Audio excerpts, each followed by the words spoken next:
Capítulo 16. Sublimes lições do Quilombo. Os dias na casa do escritor transcorriam tranquilos. Alguns negros apareciam pedindo guarida, garimpeiros levavam suas doações e mensageiros vinham de todos os cantos do império.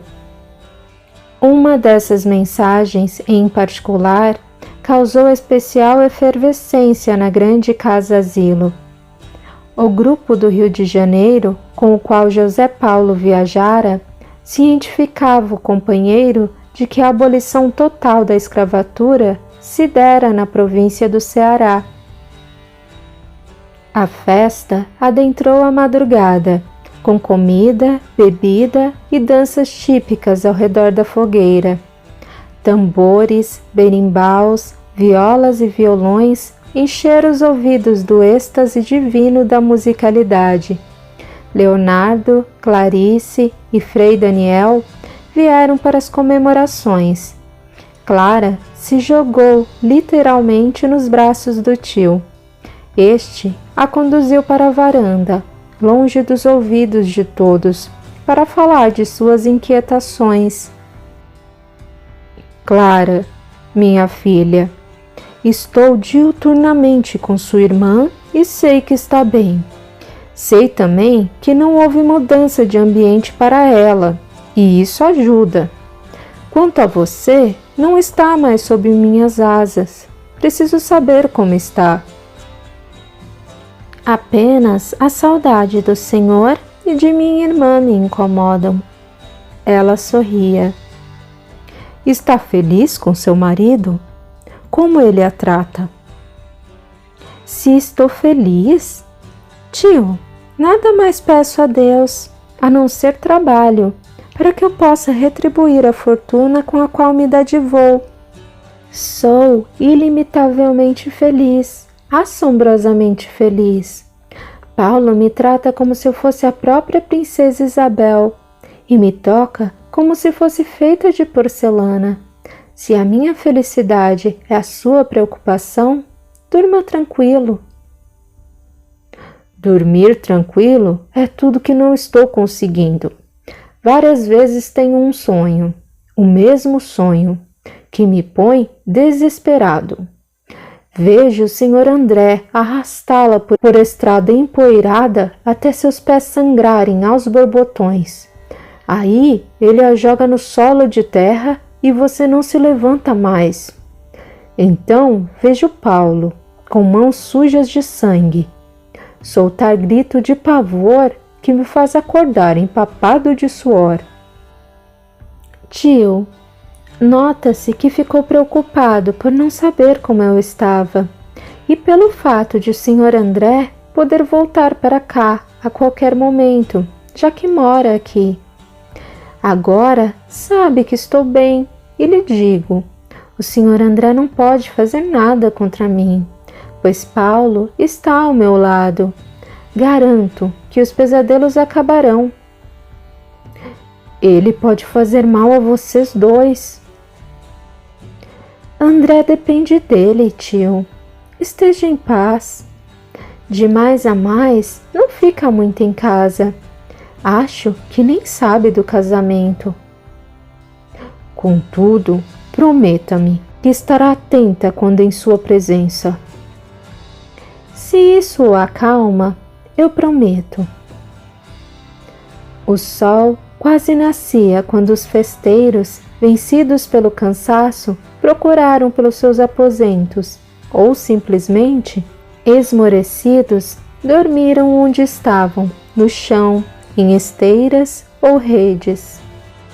Na alta varanda, José Paulo abraçou a esposa pela cintura e apoiou o queixo em seu ombro direito, enquanto observavam o coche que levava o Frei, Leonardo e Clarice de volta à cidade.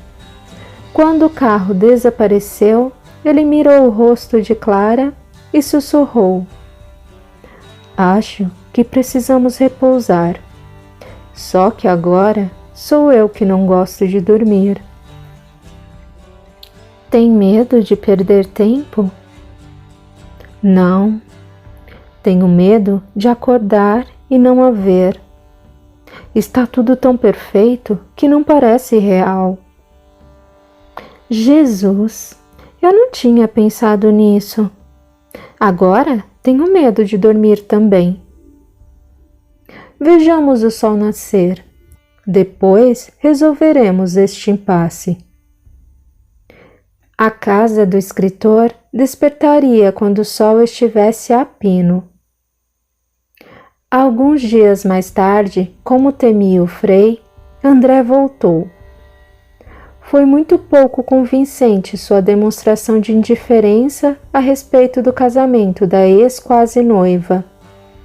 Por algumas semanas permaneceu por aquelas paragens, para já perto do fim do ano de 1884 partir para São Paulo, levando fabuloso carregamento de pedras doadas pelos garimpeiros para serem vendidas. José Paulo só contava com a metade do valor das gemas. Sabia que o amigo, entre aspas, surrupiaria a outra metade. A despeito disso, considerava que apenas ele poderia fazer isso. Um negro, com aquela mercadoria, seria preso como ladrão. Uma mulher seria morta. Além do mais, a ausência dele era tranquilizadora para todos. Quando André retornou, já corria o ano de 1885 e ele foi portador de notícia magna. A mensagem que trazia dos abolicionistas de São Paulo era curta e clara. A decisão do Ceará aumentou a pressão da opinião pública sobre as autoridades imperiais. O governo cedeu mais um pouco e promulgou a Lei Saraiva-Cotigipe, que liberta os escravos sexagenários mediante compensações financeiras aos seus proprietários. Os escravos que estão com idade entre 60 e 65 anos devem prestar serviços por 3 anos aos seus senhores e, após a idade limite, serão libertos. André contara também que Antônio Bento já abrigara milhares de negros fugidos das fazendas no quilombo do Jabaquara. A campanha republicana se juntara à abolicionista e, por isso, o exército fez um pedido público ao governo no sentido de não mais participar das buscas dos fugitivos. Foi um reforço e tanto para a causa. O exército, a maior força armada do Império e republicano até a alma, era agora abolicionista. Do exterior, sobretudo da Europa, chegavam apelos e manifestos favoráveis ao fim da escravidão. Tudo cheirava a liberdade. Nova festa se fez na casa do escritor. Clarice, dessa vez, não manifestou o desejo de participar. Dizia estar resfriada e a madrugada lhe ser prejudicial. O tio ficou em casa para dar a Leonardo o ensejo de passar a noite na casa do amigo, celebrando mais uma grande conquista para a comunidade negra brasileira. Sabia bem que não seria unicamente festa. Eles teriam de trabalhar no intuito de fazer valer a recente lei pelos seus domínios, entre aspas. O som dos tambores arrombava a noite e as labaredas alaranjadas lambiam a linha do horizonte. Gargalhadas eram ouvidas e gritos de pura satisfação perfuravam a escuridão. Aquelas pessoas limitavam-se a comemorar. Nada mais sentiam que o gosto da vitória. Estava além de sua compreensão o fato de que muito deveria de ser feito para a lei dos sexagenários ser uma vitória real. Foi exatamente por isso que vieram aqueles que seriam seus advogados, espíritos de diferentes graus evolutivos que tinham em comum apenas a boa vontade. Falamos da nobreza do coração do imperador. da afabilidade da alma da regente, da intelectualidade de José do Patrocínio e de seus pares, e principalmente do exército incansável e anônimo, que não ficou na história do país, mas deixou seu nome escrito na fibra mais íntima do coração do Brasil. Esse exército, formado por Joãos e Marias, Paulos e Claras, Leonardos e Clarices. A lâmpada de azeite fumegava sobre a mesa, à roda da qual os abolicionistas discutiam o que fazer. André voltara com soma substancial, resultado da venda das pedras, o que viera muito a calhar, pois era necessário compensar os donos dos escravos sexagenários a serem libertos. Raros seriam os que teriam esse dinheiro, devendo a imensa maioria esperar pelo ressarcimento vindo do governo, o que poderia demorar meses e até anos. Logo, a casa do escritor se propunha a pagar quantos indutos lhe fosse possível. Ficara decidido, também, que o quilombo deveria ser avisado. Havia lá muitos negros fugitivos que já contavam mais de 65 anos e precisavam saber do ocorrido. Havia mesmo negros bem mais jovens, cuja idade fora aumentada para que se burlasse a rematrícula de 1872, escondendo os inúmeros escravos introduzidos no país por contrabando após a Lei Eusébio de Queiroz. Desse modo, muitos negros fortes e jovens eram legalmente sexagenários.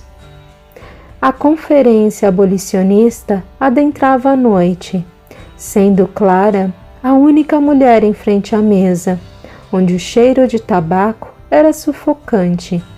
Sentia-se a própria encarnação da liberdade, igualdade e fraternidade francesas, estando ali onde só deveria haver homens. Passava muito das 11 horas quando se encerrou a reunião. Ficara decidido que André e um séquito de negros armados viajariam pelas redondezas para explicar aos fazendeiros a nova lei e adiantar que o resgate da casa do escritor era 3 vezes maior do que aquele a ser pago pelo Império, se é que este pagaria corretamente e no tempo certo. Depois, trariam todos os sexagenários, legítimos ou não, que aguardariam segunda ordem na casa. José Paulo e sua comitiva usual deveriam partir para o quilombo em 2 dias, com o propósito de cientificar o rei da nova situação. Mãos foram apertadas e costas estapeadas levemente ao final, e os presentes se dirigiram para a festa. Uma única exceção se fez. Leonardo disse estar preocupado com a esposa resfriada e galopou rumo à cidade. A festa prolongou-se até a madrugada. Já passava de 4 horas quando todos se recolheram. O silêncio reinava quase absoluto, quebrado apenas por animais noturnos, quando a porta da casa foi literalmente esmurrada. Em questão de minutos, a sala estava cheia de pessoas, algumas armadas. José Paulo, do alto da escada, colocou o indicador sobre os lábios.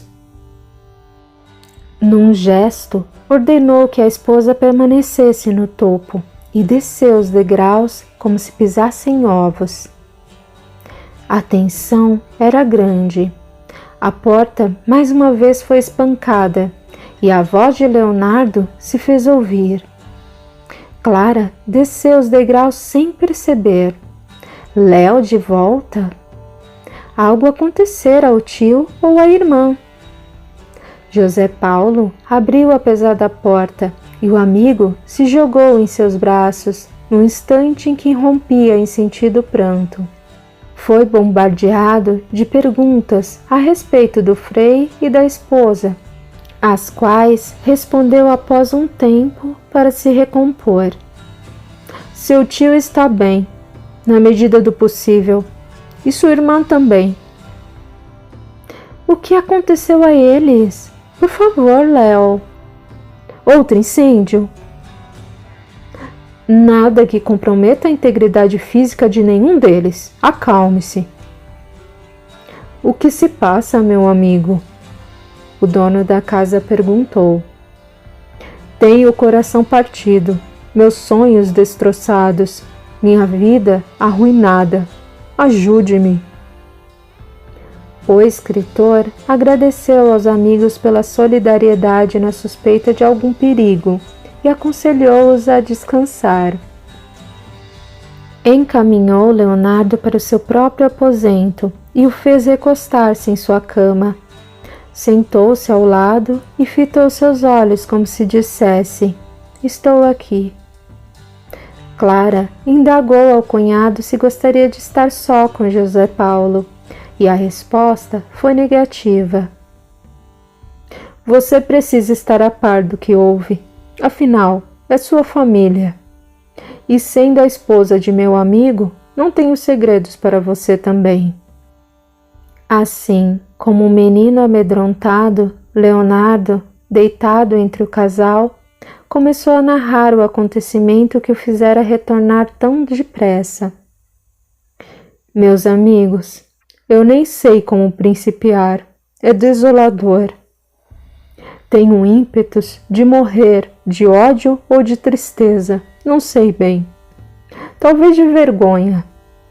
As lágrimas rolavam sem intervalo pelo rosto do mulato. Como vocês sabem, saí antes da festa, por me preocupar com minha esposa que disse estar doente. Pois bem, cheguei em casa ansioso para vê-la e certificar-me de que estava melhor. Girei a chave na porta e antes de entrar, escutei um barulho de asas. Um pobre pássaro estava perdido no chão do alpendre. A lua plena me fez divisar o filhote com precisão. Deixei a porta entreaberta e fui apanhá-lo. No chão estaria vulnerável aos felinos. Colocava o pobrezinho sobre um vaso suspenso, quando vi Clarice passando pela sala. Não portava uma lâmpada. Dava a impressão de não querer ser vista. Não chamei por ela imediatamente, temi assustá-la.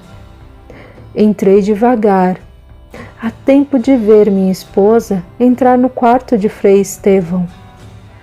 Nesse momento, quem se assustou fui eu. Quem se tornou sorrateiro fui eu. Pé ante pé, parei do lado de fora da porta e só depois de ouvir o suficiente para não haver engano, entrei. Acreditem, Clarice se insinuava vulgarmente para o Frei. Está a brincar. Antes estivesse. Não estaria aqui com toda a minha bagagem se fosse brincadeira. Matou o Frei? Não. Deu-lhe uma surra? Não. Por mais louco que possa parecer, ele não é o culpado. Ouvi quando se esquivava dela e a chamava à sua condição de mulher casada. Não merecia que eu fizesse nada para agredi-lo. E quanto a ela? Não a toquei. Do contrário, a mataria. E a um negro, quando mata um branco, você bem sabe o que espera. Por um segundo, pensei em mim, na abolição e na república. Falei comigo mesmo. Eu quero ver tudo isso. Eu tenho amigos.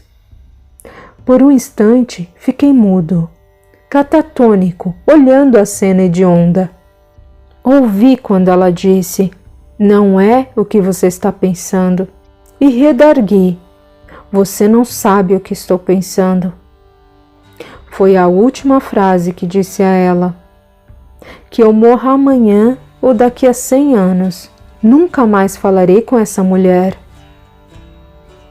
Precipitou-se em pranto violento. Léo, estou envergonhada por minha irmã. E tio Daniel, como está? Quando deixei o quarto de Estevão, fui ao meu e passei o ferrolho na porta. Fiz minha mala tentando ignorar os apelos de Clarice para que abrisse a porta, coisa que só fiz quando estava com tudo embalado. Passei por ela como se não estivesse ali. Fui até o quarto de seu tio e contei o acontecido. Frei Daniel me abraçou e chorou sinceramente em meu ombro. Foi comovedor ver a desolação do seu pobre tio. Disse que não mais voltaria à igreja, não mais encararia os fiéis. Eu sinto tanto, Léo. Não ficará magoado comigo? Clara, você não pode responder por um erro de sua irmã. E quanto a você, Paulo, ainda tem o meu lugar aqui? Você só saiu para não deixar o Frei sozinho. Esta casa é sua também. Estranho, meu amigo. Você disse que tudo acontece como efeito de nossos atos. Eu, desde que nasci, só tenho trabalhado. Fui escravo até você comprar minha carta de alforria. Agora, continuo a trabalhar para ajudar meus irmãos negros a serem livres. Não me lembro de ter feito um mal tão grande para estar sentindo dor tão monstruosa.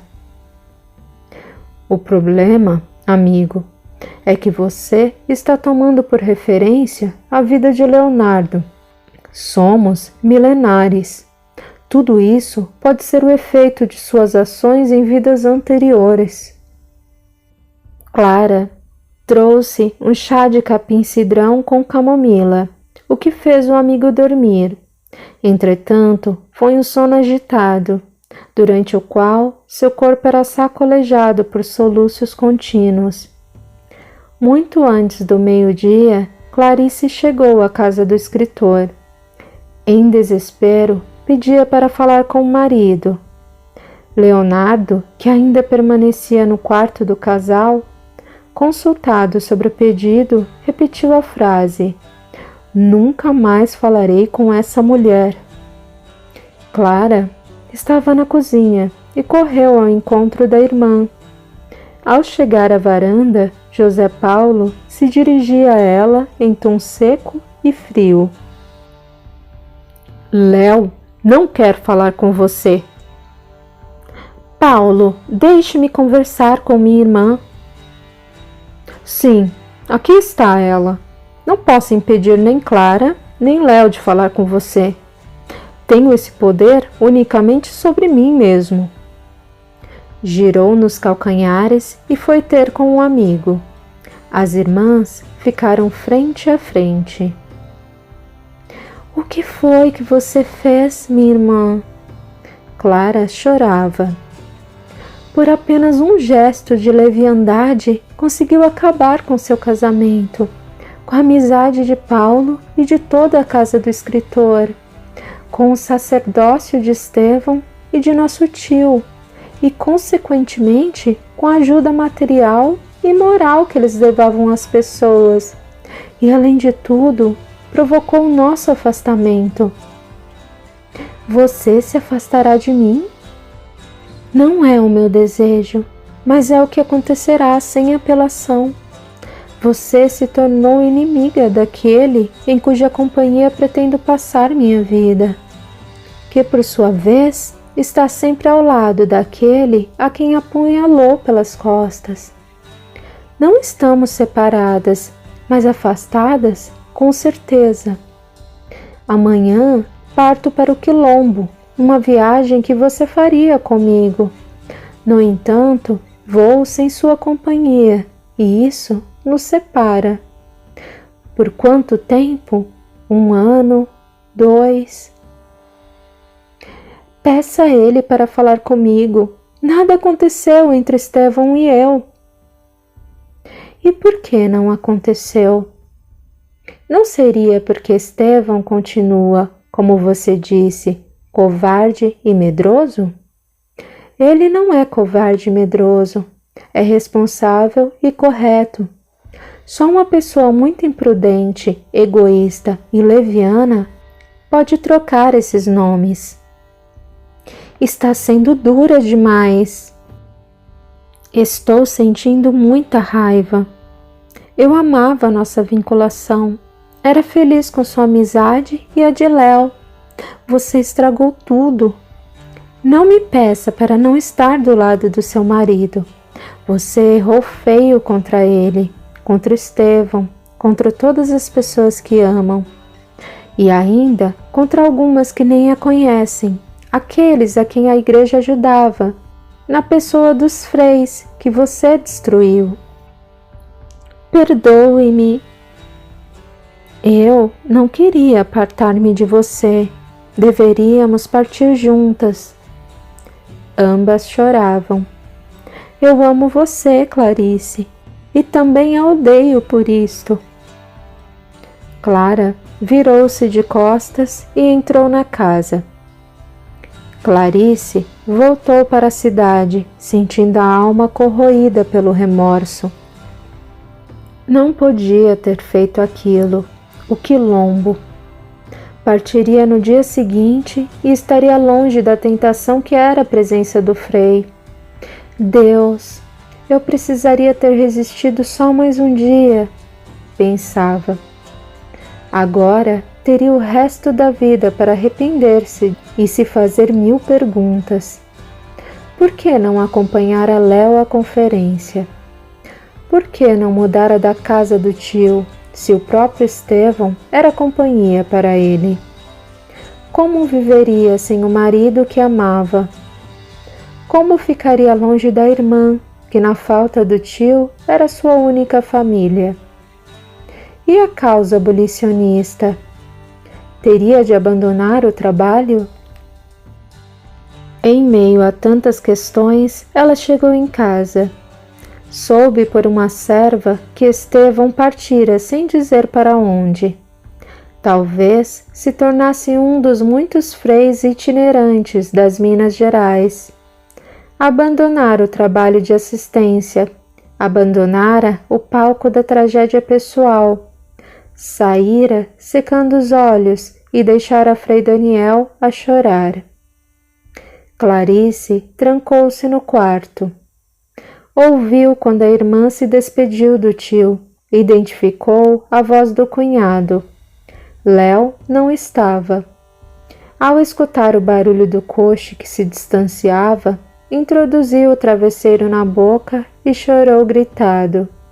Quis morrer, mas achou que nem mesmo a morte a queria por perto. Chorou até adormecer.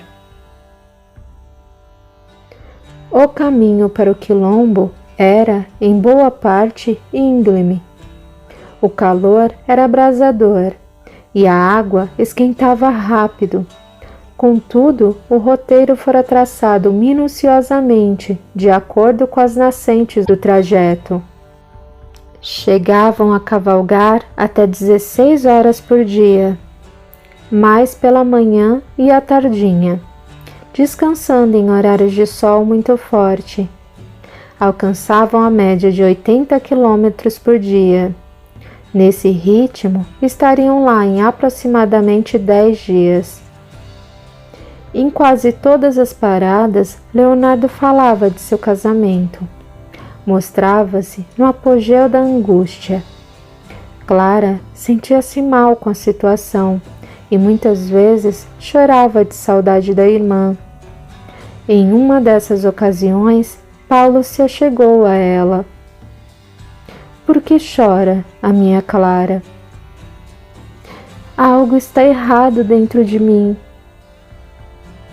Faz bem pouco tempo que se dizia a pessoa mais feliz deste império. O que mudou?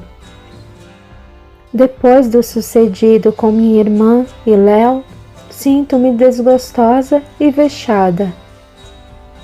Minha querida, imagino como se sente, porém, não é nada que possa fazer. Todos nós estamos abalados com o que aconteceu. Não obstante, temos de seguir em frente, deixar isso passar. Sinto falta dela. Não tem de romper relações com sua irmã. Eu sei. Sei também que nunca mais será a mesma coisa. Foi escolha dela. Outra coisa me atormenta. Você acha que eu poderei agir como ela? Se eu achasse isso por um só momento, não estaria aqui comigo. Ainda confia em mim? Completamente. Olhe em seus olhos e não tenho a menor sombra de dúvida. Acredito no que sente por mim. Não seria capaz de me trair. Você é um livro aberto, minha Clara. Paulo, nem se você estiver morto. Não conseguiu terminar. Eu sei. Não pense mais nisso. Não seja infeliz. Você é alguém a quem escolhi para ser minha companheira em todos os momentos, para toda a vida. É a pessoa ao lado de quem desejo ver a abolição total da escravidão chegar como o vento que sopra o espaço, bafejando a liberdade como se fosse o hálito do próprio Deus sobre seus filhos. A felicidade de me tornar cidadão e virar o século sob a égide da cruz, dentro da República Brasileira, será absoluta somente em sua companhia. Você é alguém que reúne todas as qualidades imagináveis e cabíveis em um ser humano. Não posso imaginar a vida sem você. Sigamos. Ainda quer cavalgar? Não prefere a carroça? Nem pensar. Não perco um só minuto ao seu lado. Cavalguemos.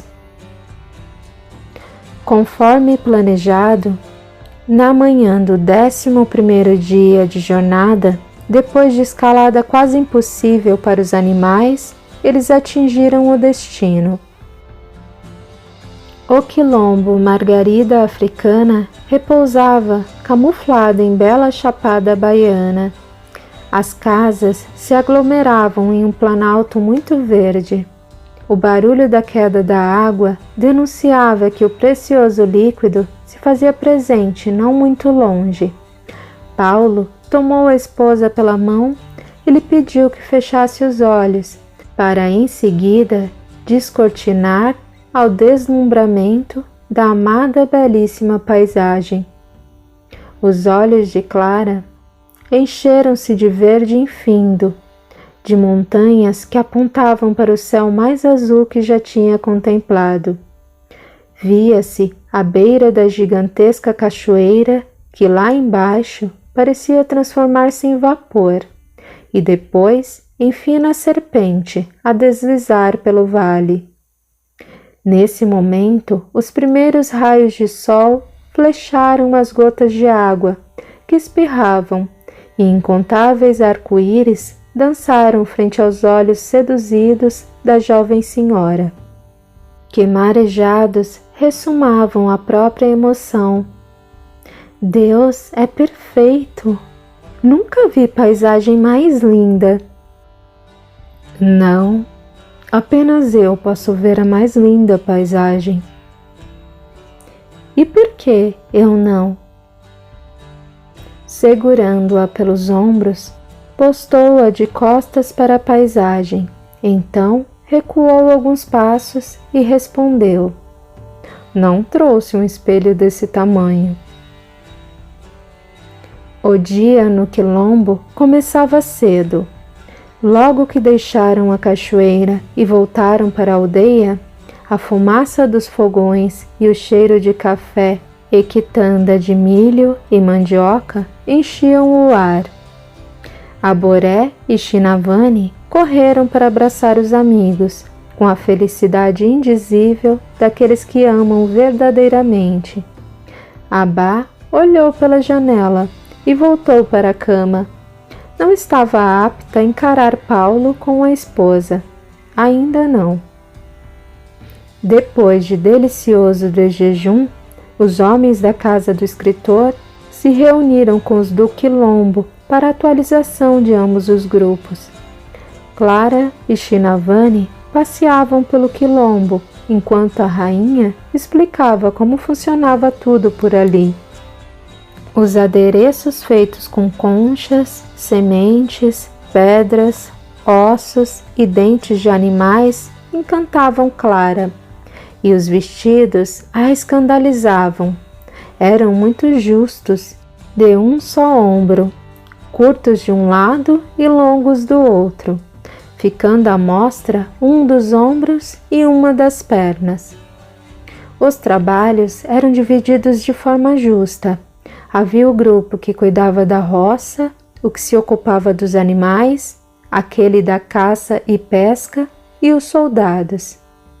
Entre as mulheres, as tarefas eram distribuídas assim. Algumas cuidavam da comida, outras da horta. Outro grupo se encarregava de buscar lenha e água. Quanto às roupas, cada uma cuidava das suas e da sua família. Ao passarem defronte a uma casa, um velho negro acenou para Clara, que retribuiu sorrindo. Esse é Pai Lourenço, disse a amiga. Zela pela saúde do espírito, é nosso sacerdote. Abá é sua assistente. Clara acenou-lhe em resposta e manteve o sorriso. Ele a fazia lembrar o preto velho que a protegia. Mais uma casa.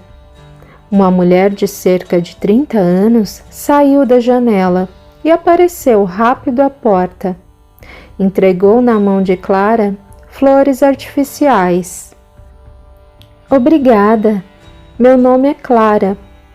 As flores são lindas. Foram feitas por meus alunos. Luzia é a professora. Ensina as crianças as letras, números e artes. Encantada. Estou feliz que Paulo tenha se casado. Eu achava que ele estava ficando passado. 30 anos e ainda solteiro. Todas riram e mais uma mulher se juntou a elas. Tinha corpo atlético e dentição perfeita. Os cabelos eram presos em 2 tranças que rodeavam a cabeça como uma coroa. Olá! Também vim conhecer a mulher de Paulo. Bom dia, Clara. Eu sou Rita. Bom dia, Rita. Ritinha é a namorada dos rapazes solteiros. Como? Para que não haja desentendimentos e até mortes, Ritinha faz seu papel. Assim, os solteiros não desrespeitam as mulheres dos outros ou as noivas e prometidas, e os casados não traem as esposas, pois Ritinha só se relaciona com solteiros. Desse jeito, a paz é mantida entre os homens e mulheres casados do quilombo. E você, não se importa? Claro que não. É uma tarefa tão necessária ao funcionamento do quilombo quanto a de Luzia, a de Abá, a dos soldados e até mesmo a da rainha. Estou certa, Alteza? Certamente, Ritinha. E fique tranquila quanto a Paulo. Nunca procurou por meus serviços. Riram gostosamente. As 3 mulheres lidavam de maneira muito natural com a atividade de Ritinha. Clara estranhou singularmente, mas ponderou que não caberia a ela discutir as leis do quilombo. Outra figura de destaque apareceu, saída de uma casinha bem pequena. Senhora de seus 60 anos, lenço na cabeça e vestido até os pés. Não chegava a 1,5 metros de altura, porém devia pesar cerca de 90 quilos. Dia! Bom dia! Shinavani tratou de apresentá-la. Vó concebida cuida da saúde das mulheres, dos partos e dos bebês recém-nascidos. Portanto, se ficar grávida aqui, não se preocupe. A mulher olhou no rosto de Clara e esta sentiu que a parteira penetrava em sua alma quando disse: Não carece se preocupar não, menina. Vosmecê não vai prenhar não. Como sabe? Acaso tem alguma doença? Ou algum problema? O que eu tenho? Nada. O que impede é o que vosmecê não tem. E o que eu não tenho? Tempo. Antes que Clara pudesse formular qualquer pergunta, Shinavani disse a ela que ignorasse aquilo. Ainda que às vezes interpretasse a profetisa, vó concebida errava todas as previsões. A presença da parteira fez Clara recordar que a amiga saíra grávida da cidade havia mais de 2 anos. Manifestou o desejo de conhecer o menino. O silêncio foi perturbador. A rainha nada disse, apenas caminhou para casa. Após receber o abraço de Ritinha e Luzia, a jovem entrou na casa da amiga, onde percebeu que faltava um cômodo importante. Descobriu que a cozinha, enorme construção no centro da aldeia, era uma cantina comum a todos os moradores, tal qual a roça, a horta, os animais e o resultado da caça e pesca. China, você não tem uma cozinha? Sei que acho isso normal, assim como os afazeres de Ritinha, que não é uma prostituta, posto que não recebe dinheiro e é impedida de ter uma família.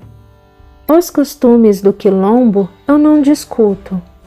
No entanto, por que não quer falar do seu filho? Ainda dói.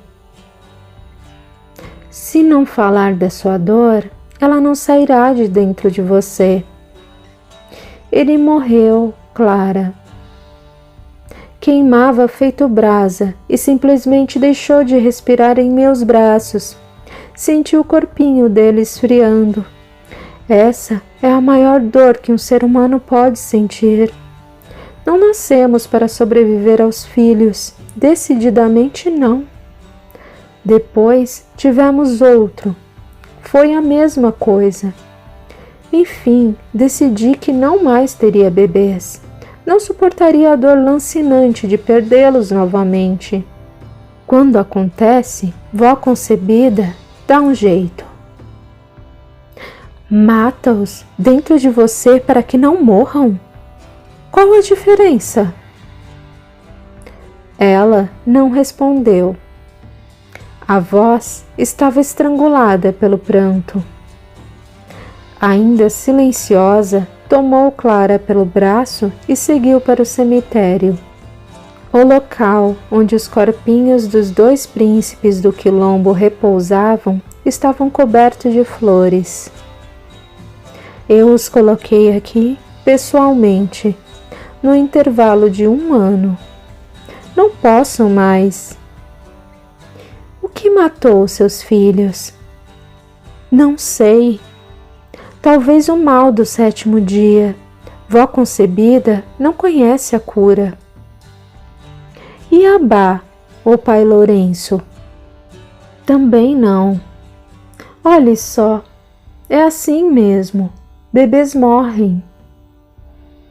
Quando Clara olhou para o local que o dedo de Shinavani apontava, sentiu uma dor arrebatadora e chorou em silêncio.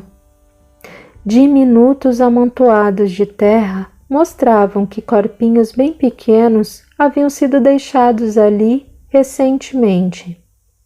Ela contou 1, 2, 3, 4. Eram tantos. Parou estarrecida. Não, de modo algum. Decididamente não morre nessa proporção. China, Quantos bebês existem atualmente no Quilombo? Nenhum. Quantos alunos tem Luzia? 4. Jesus! Uma comunidade deste tamanho, com 4 crianças e nenhum recém-nascido? Está errado. Há quanto tempo é assim? Sempre foi. A população cresce com negros adultos que chegam. Raros são aqueles nascidos aqui. A Boré é um deles. Durante o dia inteiro, Clara pensou na assombrosa taxa de mortalidade infantil do Quilombo. Na cantina, enquanto tomavam a última refeição, ela reproduzia fielmente para o marido a narrativa da rainha do Quilombo. Paulo, também assustado, disse que ninguém nunca comentara o fato com ele. Algo precisava ser feito. Isso não podia continuar assim. Abá, segurando um prato de sopa pela borda em uma das mãos e na outra um copo com suco de cacau, tinha um naco de pão preso entre os dentes quando se sentou próximo ao casal. Ouviu o teor da conversa e aguardou a ocasião de encontrar Clara sozinha. Isso se deu momentos mais tarde, quando os homens foram buscar os instrumentos musicais e as mulheres se juntaram para lavar a louça. Ouvi sua conversa com Paulo. Mal chegou aqui e já quer se meter nos assuntos que não lhe dizem respeito? É uma visitante. Seu marido, um colaborador. Quem dita as regras aqui é o rei. E quanto ao berçário, este é responsabilidade da parteira e de sua assistente, ou seja, vó concebida e eu. Portanto, fique longe do meu trabalho. Primeiro, não acha de muito mau tom ouvir conversa alheia, principalmente entre marido e mulher? E o fato de eu estar aqui, mesmo que como visitante, faz que todos os assuntos desta comunidade me digam respeito. Quanto àquele que dita as leis, teve 2 filhos mortos e apoiará qualquer ideia que possa salvar os outros.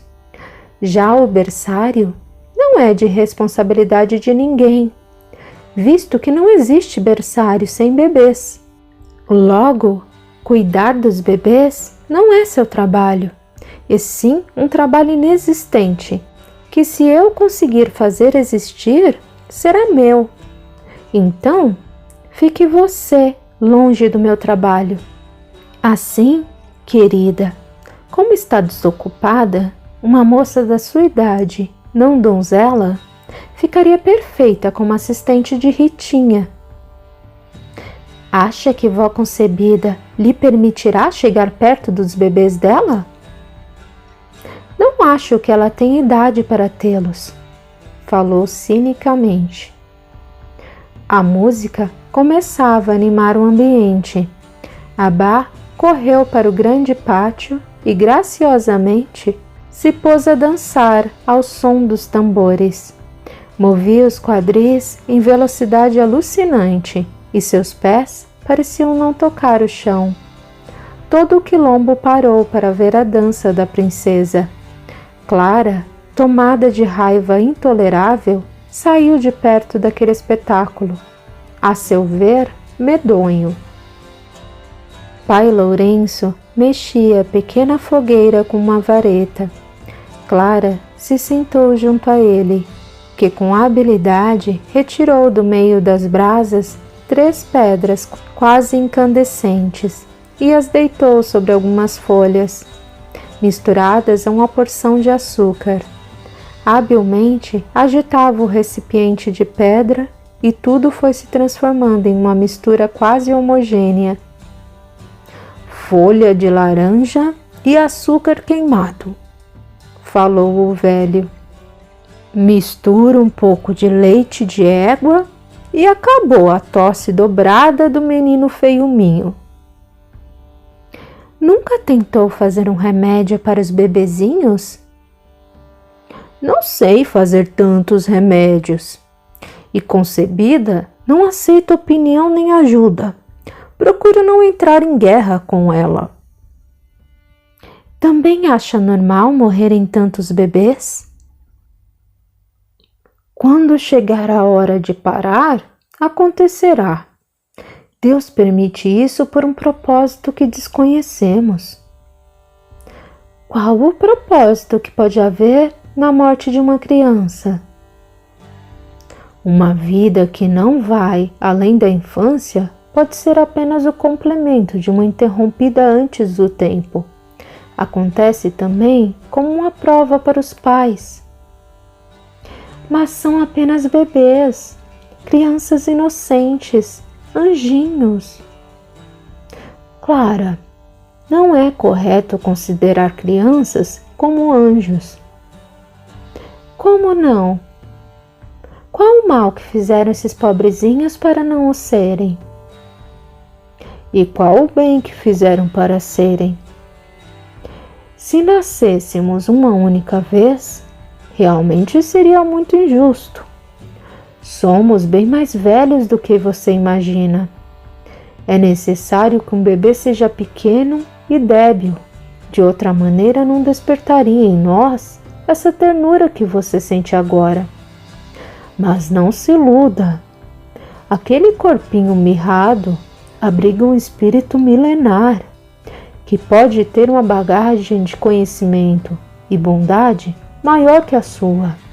Assim, como pode ter os piores instintos? E tem mais.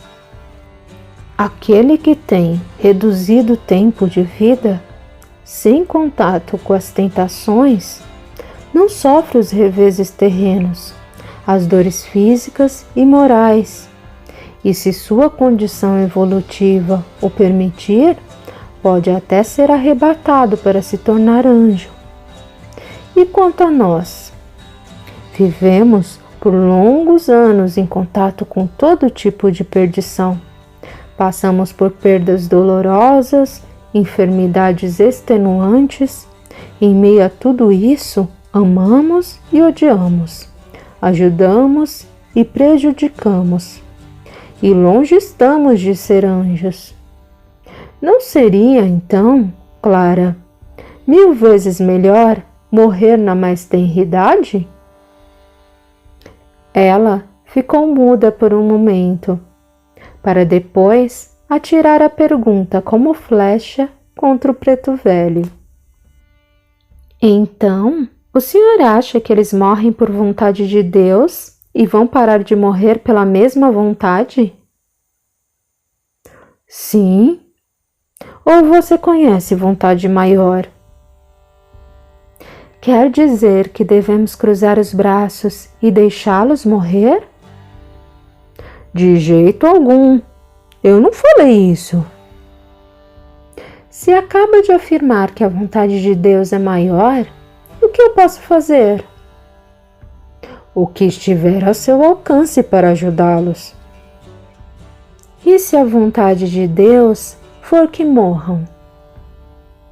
Eles morrerão, porém você terá trabalhado em prol de alguém. E se ao contrário for da vontade de Deus que sobrevivam? Isso sucederá sem a minha ajuda. Não, Clara. Deus precisa de você. Pode estar sendo escolhida para fazer que se cumpra a vontade dele. É seu direito dizer sim ou não. E se eu disser não, a vontade de Deus não será feita? O velho riu de modo franco, quase gargalhando. Se você disser não, outro será o escolhido. A vontade divina sempre prevalece. Só perde aquele que não ouve o chamado. É brincadeira. Sabe que estou determinada a isso desde que vi o cemitério. Qualquer benefício ao outro é favor para você mesma. O Senhor lembra tanto meu protetor. nos conselhos, na aparência. José Paulo também o conhece. Ele está do outro lado e me auxilia quando estou dormindo. Às vezes, raramente, o vejo em estado de vigília. Por isso quero pedir-lhe uma coisa. Ajude-me nesta empreitada. Sei que Abá e vó concebida tentarão impedir-me. Elas tentarão, pode ter certeza. E eu farei o que puder para ajudá-la. Não tema, é a vontade de Deus que prevalece. Posso abraçar o Senhor? O velho abriu os braços e Clara se atirou neles. O cruzeiro ostentava brilho singular e eles ficaram observando a bela constelação. Pai Lourenço. Sim. Acha que a dança de Abá pode seduzir José Paulo? Deixe de tolices. Ele a viu dançar um sem número de vezes antes de decidir por você. Não faça cenas, pois se ela descobrir que motivou alguma briga com seu marido, vai fazer isso todos os dias. Não a arme contra você. Abá é uma boa menina, mas é implacável e gosta de uma boa briga. Daí, porque chegar ao berçário, lhe dará um trabalhozinho. Entre em contato com a Boré o mais rápido possível e pegue autorização para operar livremente com isso. Obrigada, Pai Lourenço. Agora tenho 2 anjos da guarda, um de lá e outro de cá. 2 pretos velhos. Sou muito privilegiada. Eu já imaginava que minha esposa cairia de amores pelo senhor. Interveio Paulo, que vinha em busca de Clara. Aposto que ela lhe disse que é parecido com o espírito que conhecemos. Todos riram. Por mais algum tempo, ficaram deitados de costas na relva macia, admirando o céu do Brasil. Depois, vencidos pelo cansaço, procuraram repouso. O casal ainda falou sobre as crianças do quilombo e, trocando informações, descobriu que haviam 11 mulheres grávidas de mais de 6 meses. Clara se sentia impotente. Não tinha a mínima ideia do que fazer. Nada entendia de morte súbita ou reanimação neonatal. No entanto, a conversa com o sacerdote fora para ela uma injeção de ânimo. Segurando a mão de José Paulo, repetiu o Pai Nosso em voz alta, no que foi acompanhada por ele, e adormeceu com rapidez. Viu-se instantaneamente em um jardim muito verde, onde o ar era leve e entrava nos pulmões como carícia interna. Ela aspirou com força e fechou os olhos. Quando os abriu, viu Fulgêncio com 2 bebês, um em cada braço. Pai Fulgêncio, que lindos bebês! São seus? Não, minha menina, são de Deus, como todos nós. Quero apresentá-los a você. Estes são Lucas e João. Nasceram uma vez de Chinavani e voltaram bem depressa. Agora esperam que ela lhes permita voltar para ficarem mais tempo. São os bebês de Chinavani? Aqueles que morreram pouco depois de nascer? Sim. Não são lindos? Olhando os rostinhos dos bebês, Clara concordou. Ternamente tomou a mãozinha de Lucas e sorriu admirada. Lucas tem 6 dedinhos? Que peculiar! Pegou a outra mãozinha. Nas 2 mãos? Eu nunca tinha visto. Fulgêncio, a sorrir, beijou a fronte da jovem e disse misterioso: "Esses dedinhos salvarão vidas." Clara acordou com o sol batendo em seu rosto.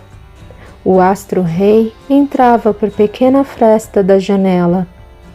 Ela se lembrava de partes do sonho, que quando tentava juntar, perdiam sentido. Ao ver que José Paulo não estava ao seu lado, saiu da cama num pulo. Que horas seriam? Meu Deus, o sol estava a pino. Ainda teria tempo de falar com o rei? Ou Abá e vó concebida já haviam feito isso? Ao chegar à ruela, esbaforida, viu a velha parteira sair da tenda onde Aboré atendia as reivindicações dos moradores. Ela olhou para a jovem senhora com aquele olhar que penetra, desnuda e desafia. Clara estremeceu. Sentiu os pelos da nuca eriçados quando a velha se aproximou com o dedo em riste, salientando unha comprida e suja que tocou seu nariz. "Não cruze meu caminho. Vós me sê não sabe quem eu sou. Faço sua cabeça encher de agulha e vejo seu enterro sem que ninguém nunca descubra que te matou."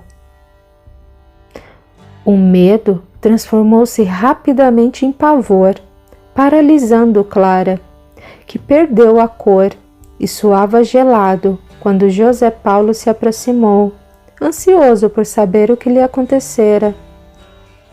"Por que me deixou dormir tanto?" Vó concebida já esteve com o rei e deve ter pedido a ele para me manter longe do berçário. "Desculpe-me, Clara. Pensei que estava cansada da viagem e queria dormir um pouco mais. Vamos até Aboré. Eu a ajudo a conversar com ele. Não recusaria um pedido meu." José Paulo estava enganado. O rei do Quilombo disse não poder voltar atrás na permissão que dera à parteira de dirigir o berçário, inclusive porque ela ameaçara abandonar a maternidade se lhe fosse tirada esta função. E embora Clara quisesse cuidar dos bebês, não teriam ninguém para tratar das mães. "Você sabe que dezenas de crianças nasceram pelas minhas mãos na casa do escritor, no meio do mato, a caminho do Quilombo e até escondido em senzalas de coronéis inimigos." "Sim, meu amigo. Entretanto, você não vai ficar aqui para sempre.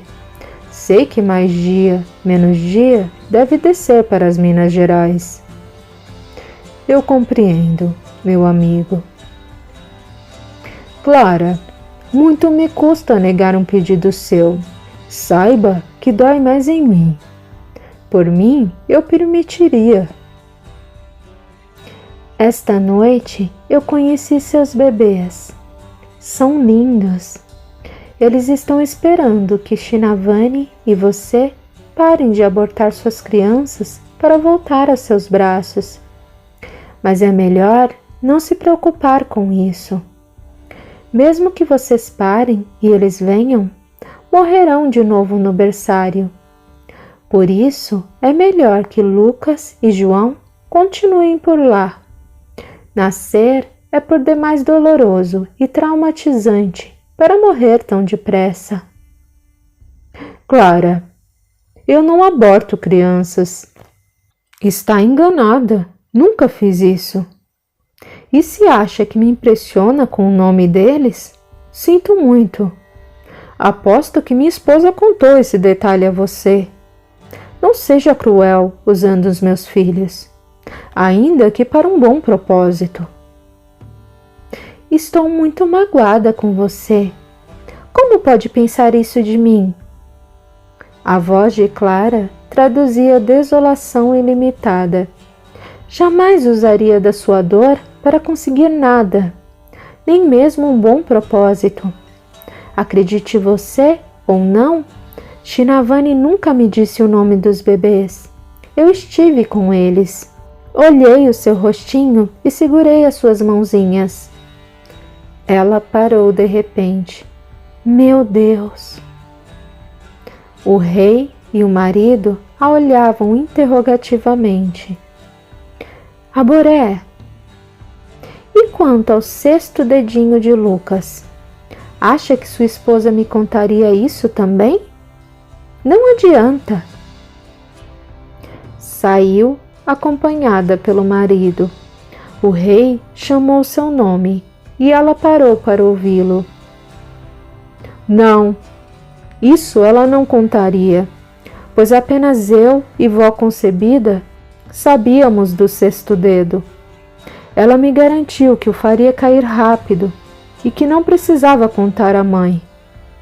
Porém, mais rápidas foram as asas da morte. Abraçou a amiga, chorando. Eles estão bem? Sim, dormiam serenos nos braços de um anjo. O berçário é seu, Clara. Espero que consiga fazê-los vingar da próxima vez. Não só eles, como os outros também. Eu farei tudo o que existir em prol deles, e se não for o bastante, daremos um jeito de inventar o que não existe. E quanto aos partos? José Paulo? Eu não estarei aqui para sempre. Ninguém estará. Vó concebida apareceu ao final da conversa e, cheia de raiva, posto que se julgava insubstituível, disse que não deixaria os partos a cargo de um homem. O rei decidiu, então, que o acompanhamento da gravidez e o parto seriam incumbência dela, que contaria com a ajuda de Abá. Uma vez nascidos os bebês, eles ficariam sob os cuidados de Clara por 30 dias, quando seriam entregues às mães. Estas deveriam amamentá-los no berçário, de onde só sairiam com a autorização dela. Se o trabalho aumentasse, o que todos esperavam, a responsável poderia requisitar ajuda de Abá e vó, ou de qualquer outra pessoa do quilombo. E a partir daquela data, um quarto seria providenciado nas dependências do berçário para Clara, que assim que chegasse a primeira criança, deveria mudar-se para lá. Estão todos de acordo? Clara e Paulo concordaram sem restrições. A velha parteira anuiu com gesto de cabeça e lançou aos presentes aquele olhar tétrico e sombrio, que doía na alma como uma promessa de tragédias planejadas. A esposa de José Paulo nem notou. Saiu da sala do rei segurando o braço do marido. Sentia-se feliz novamente, sentia-se útil. Acabara a insegurança vinda do fato de não saber o que faria com aqueles bebês para impedir que morressem.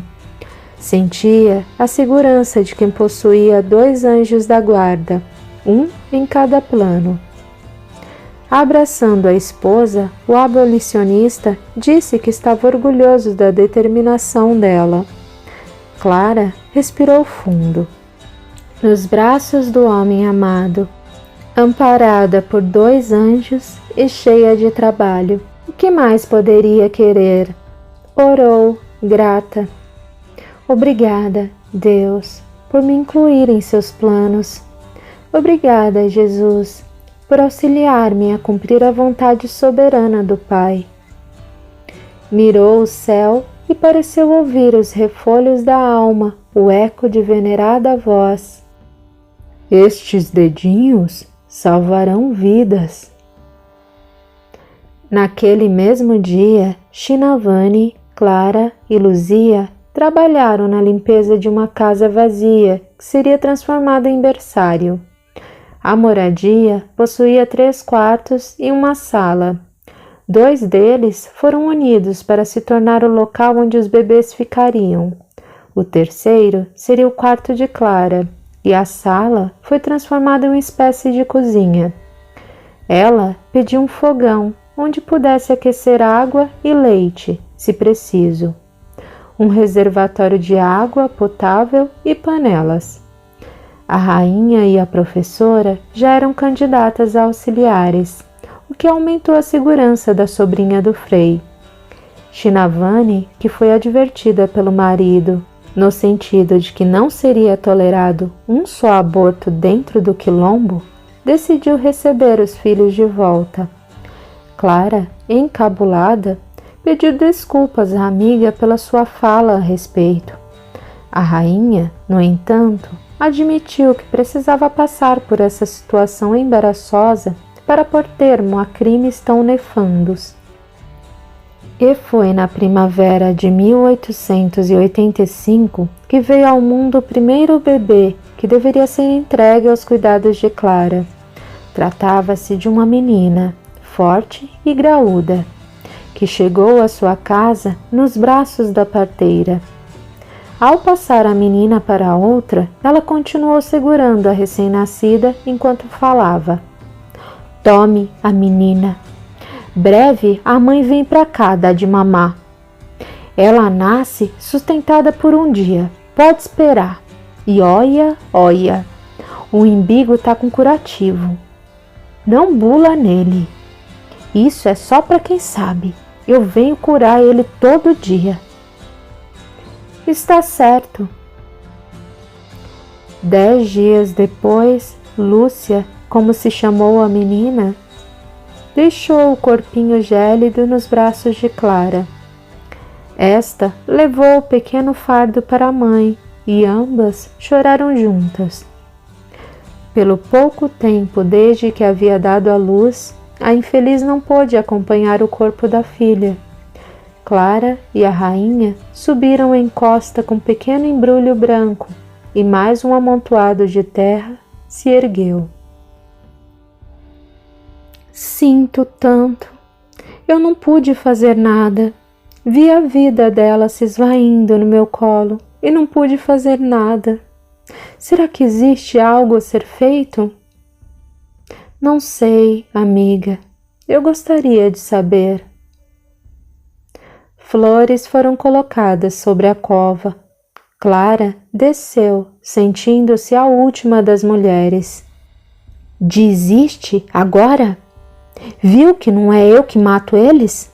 Larga a mão, teimosa. Isso não é para vosmecê. Não, eu não desisto. Perdi uma batalha, não a guerra. Na hora do jantar coletivo, Clara ouviu variados insultos. Saiu sem comer, voltou para casa. Jesus, estou aqui para o que for necessário, mas preciso da sua ajuda. Por que deixou Lúcia morrer? Por que me pediu para cuidar dela? Não quero desistir. Preciso de uma ideia, um esclarecimento, uma luz que me mostre o que deve ser feito. Ajude-me, meu mestre. Isto aqui não é um vale, isto é uma montanha, minha Clara. E você precisa começar sua escalada. Paulo, Lúcia, não foi sua culpa. Fique calma. Achava mesmo que a nossa simples presença salvaria as crianças? Nada foi mudado. Nada foi feito. Ainda. Teremos sucesso, tenha certeza, mas essas coisas não são imediatas. Calma. Precisamos descobrir o que mata essas crianças para depois combater o mal. Ainda não sabemos. Venha aqui. Deve estar exausta e totalmente sem forças. Hoje não vou dormir. Vou ficar com você enquanto dorme, segurando sua mão, como naquele dia no jardim do Frei. Apoiando a cabeça no braço do marido, ela tornou a chorar, recordando o rostinho de Lúcia. A música lá fora demonstrava quão acostumado o quilombo estava com aquele tipo de decesso. Abá deve estar dançando, pensou. José Paulo estava com ela, estava tudo bem. Esgotada, adormeceu. As imagens em seus sonhos eram confusas. Viu o rosto de Lúcia se alternar com a figura da condessa, a estender as mãos imundas, de unhas grandes e encardidas, onde os transeuntes colocavam moedas, vinténs, tostões, patacas, cruzados, dobras e dobrões iam sendo depositados nas mãos emporcalhadas da mulher. Outras mãos apareciam, brigando com ela pelas moedas. Vó concebida e a condessa rolavam pelo chão poeirento do largo em frente à casa do Frei. Ela corria para o jardim e se deitava no alvo banco. O cruzeiro brilhava. Por um instante, os pedintes não estavam mais no sonho. Ela sorria para o céu. A bela constelação que enchia seus olhos despencava do firmamento em sua direção. O medo a dominava. A cruz se aproximava veloz, parecia rasgar o céu, e o som era de estrondoso trovão. Não conseguia se mexer, nenhum músculo respondia. A voz estava presa na garganta. Todo o céu se tornou incandescente. A cruz tombava sobre ela, enorme, em brasa, pronta para esmagá-la. De repente, parou. Flutuava apocalipticamente a poucos metros do chão. Não era mais a cruz. Tratava-se agora de uma cruz de malta dourada, como aquela presente na moeda de 400 réis. Clara acordou com um grito. José Paulo ainda estava desperto. Está tudo bem. Foi apenas um sonho ruim. Durma, estou com você. Pelo resto da noite, seu sono foi sereno. 22 dias depois de enterrarem o corpo de Lúcia, chegava aos braços de Clara outra menina. A esta deram o nome de Carmen. Cada dia, quando o sol nascia e Carmen ainda respirava, significava uma vitória mesclada de alívio. No 10º dia, fim do período em que Lúcia morrera, Clara esteve com a menina nos braços por 24 horas. Não comeu, não dormiu, nem fez sua higiene pessoal. Esteve com Carmen nos braços como se pudesse barrar a morte. Ao amanhecer, o 11º dia, ela exultou. Carmen estava viva. Todavia, ao entardecer, a menina apresentou estado febril. Naquela noite não houve repouso. Agarrada ao bebê, ela repetia para si mesma: não deixe você partir, não aceito que morra, Carmen. Exausto pela noite anterior insone, o casal quase não se aguentava. Colocando a pequena que ardia, sob as compressas frias que lhe eram aplicadas no centro da cama, os dois encostaram-se nas extremidades, decididos a não adormecer. Sem que eles pudessem ver, pai Fulgêncio surgiu no quarto. Com ternura indizível, tocou a fronte de Carmen. A febre foi cedendo e tranquilizando seus guardiões, fazendo-os relaxar e aceitar o conselho do mentor. Durmam, filhos. Estão no limite e Carmen também. Seu apego atrapalha o trabalho dos amigos que estão aqui para pegá-la. Carmen é uma heroína. Aceitou vir para dar sua contribuição para o fim da mortandade. Ela precisa ir agora, para que muitos outros possam ficar. José Paulo e Clara dormiram pesadamente. O espírito Carmen foi desprendido com suavidade do corpinho febril e aconchegado nos braços de Fulgêncio, que seguiu noite adentro, deixando um beijo em cada um dos protegidos.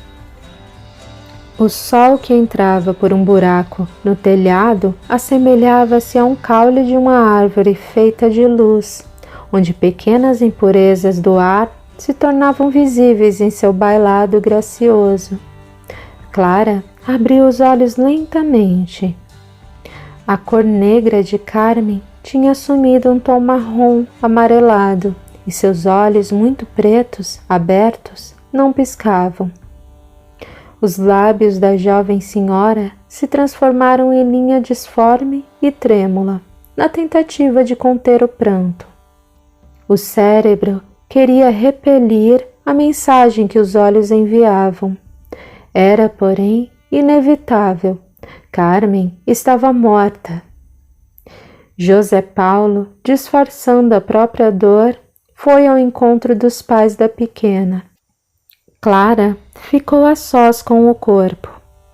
A manta de lã que o envolvia estava molhada e ela preparou outros embrulhos para trocar. Despiu-a do manto, tirou uma cinta apertada em torno da cintura e o coeiro, o casaquinho e as meias. Naquele momento, apenas o intocável curativo do umbigo estava no corpo da menina. Clara deu de ombros, desenrolou a atadura. Um pequeno trapo, à guisa de gaze, estava sobre a cicatriz umbilical. Com cuidado, como se Carmen estivesse ainda ali, ela afastou o pedaço de pano. Colocou as duas mãos sobre a boca. O pedaço do cordão umbilical ainda não se soltara. Ao redor dele, úlceras purulentas exalavam um cheiro ruim, e sobre toda aquela infecção pesava uma moeda de 400 réis, com sua cruz talhada. Aquela mesma cruz que quase achatara em seu pesadelo. Aquela moeda que repousava nas mãos insalubres da condessa e de vó concebida. Em fração de segundo, Clara compreendeu o sonho. Não fora um pesadelo, e sim a luz que pedira ao alto. Em pensamento, agradeceu àquela menininha. Que Jesus a abençoe pelo seu nobre gesto, Carmen. Você é uma menina muito corajosa. Obrigada, querida. Depois de vestir o corpo de branco, Clara e Shinavani subiram mais uma vez para o Campo Santo. Várias pétalas de flores foram deixadas sobre a pequena cova. Clara, ao contrário do dia em que haviam sepultado o corpo de Lúcia, não chorava. A rainha interpretou o fato como sinal de que a amiga ia se habituando à situação.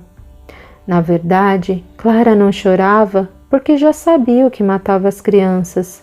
Agora, algo seria feito para mudar isso. Foi fortalecida pela sua descoberta que enfrentou os insultos da parteira e de sua assistente, mesmo antes de serem proferidos. Não abram a boca! Caladas! Gritou, com o dedo em riste, no instante em que a velha enchia os pulmões de ar, que soltaria junto com seus despauterios. Não ousem criticar-me pela morte de Carmen. Foram vocês que a mataram, malditas, desgraçadas. Vocês colocaram uma moeda sobre o umbigo das crianças. Claro, respondeu Abá. Assim eles não ficam salientes. Shinavani não percebia o teor da conversa. Parecia voar. Clara deixou os braços caírem e fechou os olhos em um gesto incrédulo. Vocês têm ideia do caminho que uma moeda faz até chegar às suas mãos? Passa por mãos imundas como as suas, vó. Caem ao chão, em latrinas e todo tipo de local conspurcado. E vocês põem essa imundície sobre uma porta de entrada para o corpinho deles? Silêncio. As coisas terão de mudar, agora mesmo. China, leve-me até Aboré. Na casa do rei do Quilombo, as vozes das 4 mulheres travavam árdua batalha pelo ouvido do líder. Ele ergueu as 2 mãos e pediu silêncio. Que fale uma de cada vez. Shinavani, você primeiro. Deixo que Clara fale por mim. Concordo com tudo que ela disser. Fale, Clara. Eu descobri a causa da morte dos filhos do Quilombo e posso fazer que pare a partir da próxima criança que nascer, desde que você atenda às minhas reivindicações à risca. A um gesto de mão do rei, ela prosseguiu. Os partos deverão ser feitos em minha casa, onde mãe e filho ficarão pelos 30 dias de observação do bebê. Separá-los é extremamente cruel. Vó concebida deverá manter as unhas curtas e limpas. O cordão umbilical será cortado com tesoura exclusiva. E mais uma vez, terminado esse procedimento, será passado para minha responsabilidade e de minhas ajudantes, que inclui sua rainha. O umbigo será tratado com azeite de mamona, em conjunto com pó de folha de bardana e alfazema, que deverão ser fabricados por Pai Lourenço, com requintes de higiene na minha cozinha. Posso saber como conhece esses remédios? Vi as servas da casa de meu tio fazerem isso com Pedro e Paulo. O silêncio se fez por alguns segundos, que mais pareciam uma eternidade. Está certo, Clara. Tudo será como você pediu. Cada detalhe será atendido. Se ao final de 30 dias a próxima criança estiver viva e saudável, a mudança se tornará lei do Quilombo. E você manterá Shinavani a par de tudo, para que quando se for, estes procedimentos continuem sendo cumpridos. Já se essa criança morrer até o 29º dia, tudo voltará a ser exatamente como antes. Está feito. O rei abraçou a amiga e lhe desejou boa sorte. A caminho de casa, a velha parteira deteve Clara. Se essa criança morrer, juro que convoco todas as mulheres do Quilombo, mode expulsar vós-me-sê daqui com pedrada. E se ela não morrer? Vós-me-sê faz os avesso, ou manda o que quiser. Não pretendo apedrejá-la. Se o bebê viver, a senhora nunca mais fará um aborto. Tá combinado. Pai Lourenço partiu com José Paulo para o coração da mata. Ali ensinou quais eram e como deveriam ser colhidas as ervas pedidas por Clara para cuidar dos pequenos. Também explicou ao casal como se extraiu o azeite da mamona, que foi acondicionado em recipiente de vidro lacrado.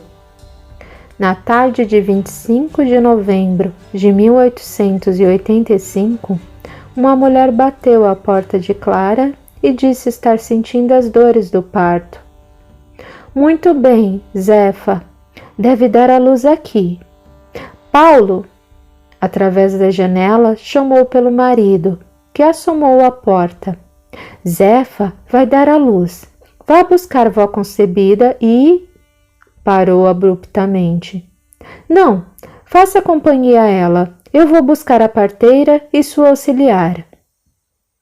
Ele sorriu e fez uma negativa com a cabeça, enquanto via a esposa correr pelas ruelas do Quilombo, para minutos depois regressar com as duas. Abá cortou rente as unhas da velha parteira e as esfregou com bucha vegetal. Entraram para o quarto e cerraram a cortina que servia de porta.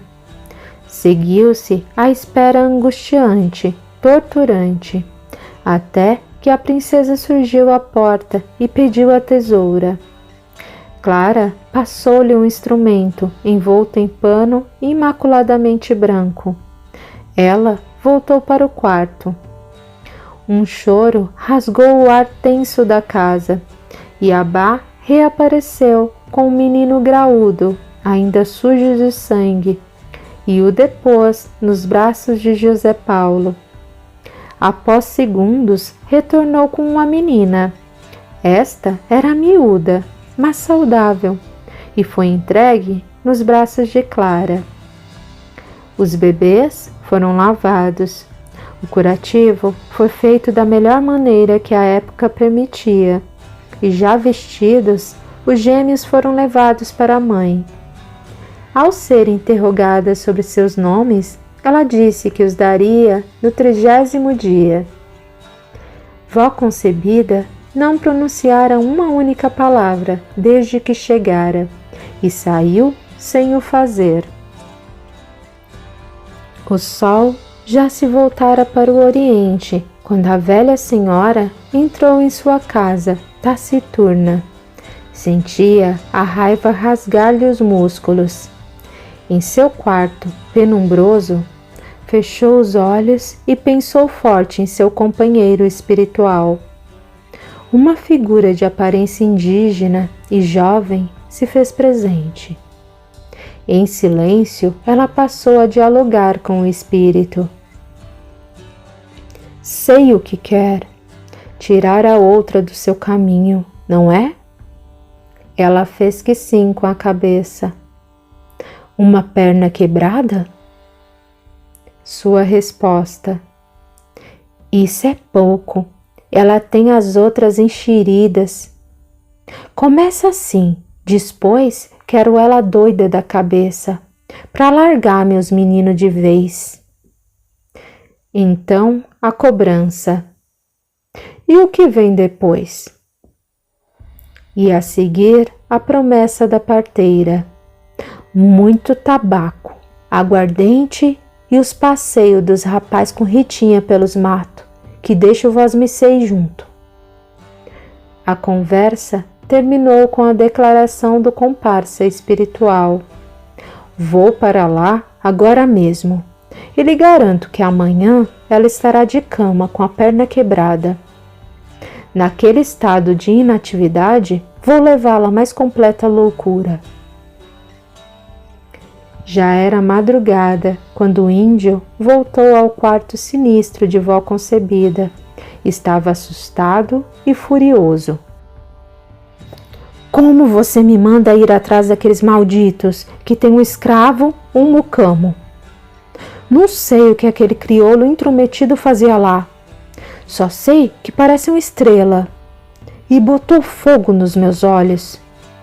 Quase me sequestrou, pois me imobilizou e por um triz não morri outra vez, de medo. Deixou-me avisado que se eu me aproximar do berçário, dos bebês ou de alguém que trabalha lá, vai me pegar. Nunca mais quero olhar aquela luz. Você pensa que é poderosa? Precisa ver esse mucamo. Talvez ele a derreta só com o olhar. Não se chegue perto deles. O seu poder vai parecer brincadeira de criança.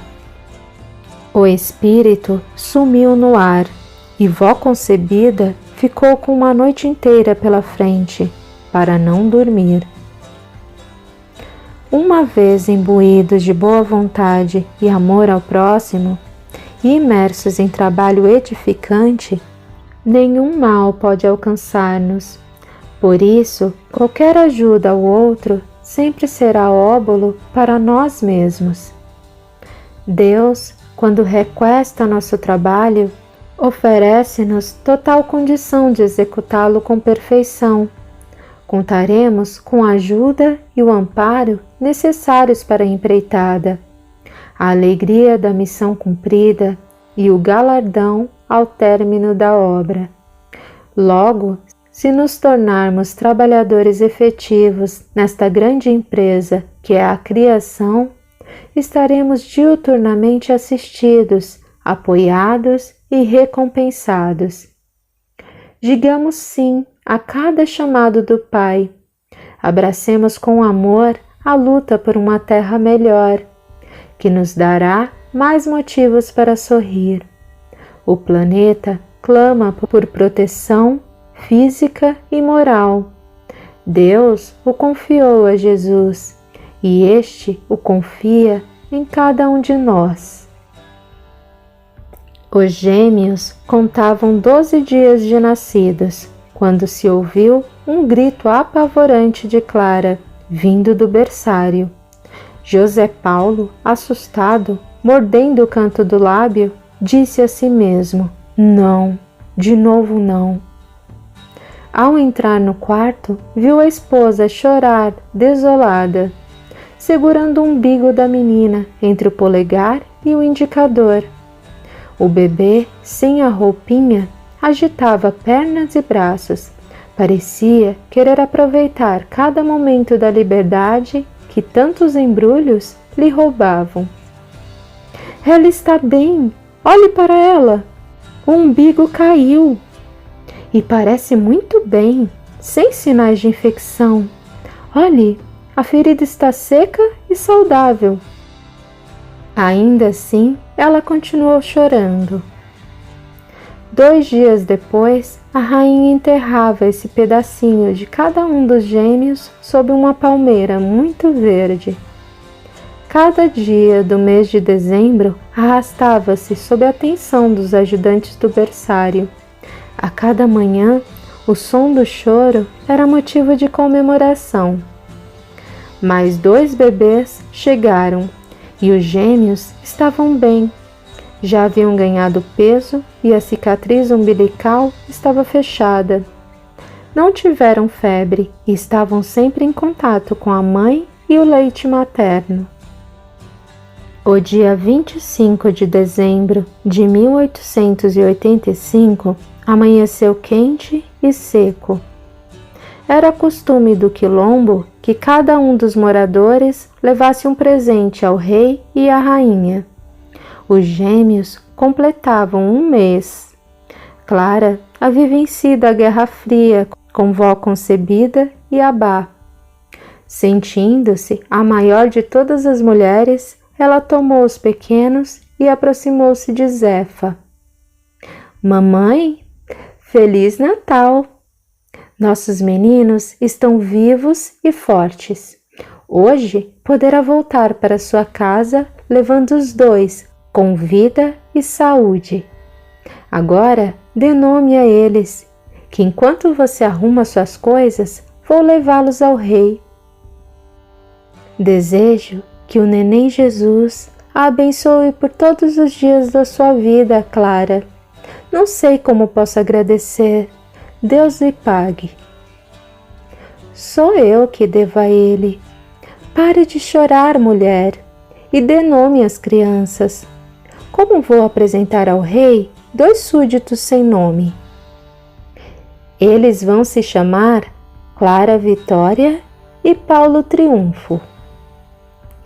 Clara atravessou o quilombo de norte a sul para chegar onde se achava Aboré, sentada em cadeira espalhafatosa, recebendo todo tipo de oferenda, desde frutas e pedras até flores e artesanato.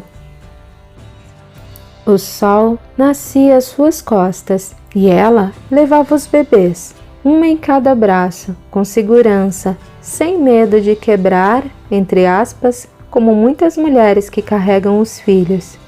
Seus cabelos pareciam querer ficar para trás e ela nem se importava. Caminhava com o corpo ereto e a cabeça erguida. O rosto traduzia satisfação e orgulho além do imaginável. Os pés pareciam não tocar o chão. Seu andar triunfal dizia a todos: eu consegui, aqui estão os gêmeos. Já para Abá e vó concebida, o recado era outro: eu sou a melhor, rendam-se a mim. Sua felicidade beirava a arrogância plena, Por isso, o rei lhe dirigiria algumas palavras que significariam um puxão de orelha, devolvendo-lhe o chão. Majestade, aqui está meu presente. 2 frutos do quilombo, fortes como pedras, belos como as flores e feitos pelas mãos de Deus. Seus mais novos súditos, Clara Vitória e Paulo Triunfo. Parabéns! É o melhor presente que um rei pode receber. O quilombo Margarida Africana ser-lhe-á grato, mesmo quando a existência dele não mais for necessária. Que o aniversariante venha comemorar a data em seu coração. O rei tomou as crianças e as ergueu em frente ao próprio rosto. Clara fez uma reverência de súdito. Ele, então, entregou-lhe uma das crianças e a abraçou com carinho, sussurrando em seu ouvido: Eu a amo, Clara, mas cuidado com o sucesso, ele pode ser prejudicial. Eu também o amo, Aboré, e vou atentar para o seu conselho. José Paulo acenou para ela à distância. Ela correu até ele e colocou o homônimo em seu colo. Feliz Natal, diamante das Minas Gerais. Feliz Natal, amor de minhas vidas. Durante o ano de 1886, José Paulo esteve ausente por vários meses. Clara se dedicou com afinco ao trabalho no berçário e em setembro, quando chegou Lucas, o primeiro filho de Chinavane e Aboré, apenas 2 bebês haviam morrido no quilombo. Um deles nascera com visível dificuldade para respirar e o outro era portador da síndrome de Down. A população infantil do quilombo crescia depressa e muito em breve quem precisaria de ajuda seria Luzia. Vó concebida ainda se sentia lesada em seu potencial e não desistira de fazer mal a Clara. Porém, o seu amigo índio não mais a ajudou em seu intento. A velha senhora partiu então para a pressão psicológica e visual de patráqueos enormes e insetos medonhos que jogava na porta da casa da outra. Com o tempo, ela se acostumou e deixou de reclamar, o que fez a parteira desistir de persegui-la. Quando José Paulo e Aboré regressaram ao quilombo após a última empreitada do ano, conheceram Lucas, que já contava 3 meses. Nesse dia, o rei chorou. No próximo ano, disse Clara sem graça, teremos um bebê, prometo. Não se preocupe com isso, já me deu tantos filhos. E ainda que assim não fosse, você me basta para que eu seja irremediavelmente feliz. Nada mais desejo além de você, nem mesmo um filho. O segundo filho do rei, João, veio à luz em outubro de 1887. Os gêmeos, que para Clara eram como seus primogênitos, corriam pelo quilombo, acompanhados de mais uma porção de amigos.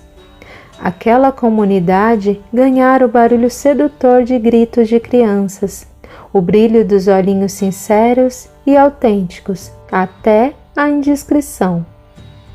Era uma sensação que arrebatava até os céus, algo inédito e esplêndido para eles, e sonhado por muitos pais que tinham os braços famintos e viam a terra farta de seus filhos mortos.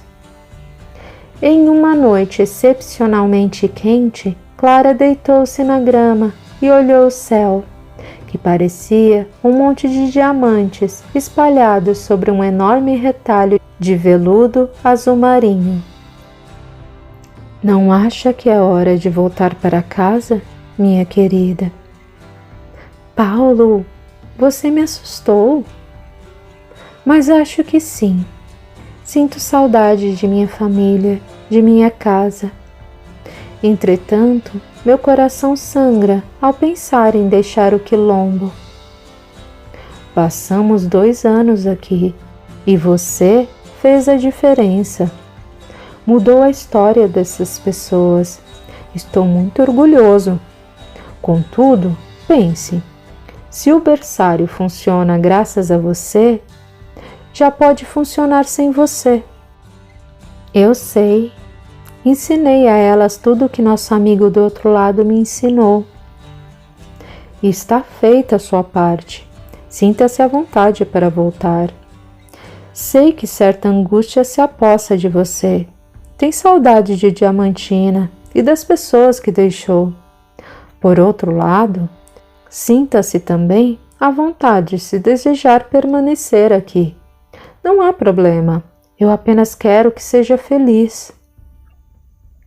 Assim como quero voltar para casa, ficar sem os meninos, pensar que vou perdê-los, me deixa angustiada. O amor dado não pode ser tomado. Eles a amarão para sempre, mesmo que você nunca mais os veja.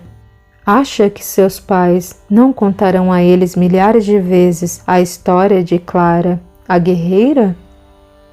Era como se narrasse um conto para uma criança. Aquela que lutou bravamente contra as convenções do quilombo. Enfrentou uma bruxa malvada e poderosa. E o que é o pior, o terrível monstro de olhos verdes, para salvar as criancinhas da mortífera cruzada de 400 réis. E ela venceu. Perdeu algumas batalhas e chorou muito suas dores, mas valeu a pena. As convenções caíram por terra. A bruxa, bom, não teve forças para medir com a guerreira, virou pó. O monstro ela sufocou bravamente e a cruzada foi cancelada. Dessa maneira, uma tropa de crianças pode ficar com seus pais, feliz e segura, por muitos e muitos anos. O final está incompleto. Faltou o príncipe. Príncipes são para princesas enfeitadas e fúteis. Estou falando de uma guerreira que se tornou imortal, que é parte da história e das histórias do quilombo Margarida Africana. Está certo. Ela se sentiria muito entediada ao lado de um príncipe. Por isso, se apaixonou pelo belo Cavaleiro das Sombras, um controlador das palavras. Casou-se com ele. E foram felizes por muitos e muitos anos. A essa altura, ambos seguravam a custa gargalhada, que ao fim do conto encheu a noite estrelada. Vamos para casa, cavaleiro, para nossa casa, a casa do escritor. Vamos passar o Natal de 1887 com o Frei. Retornaremos quando você quiser.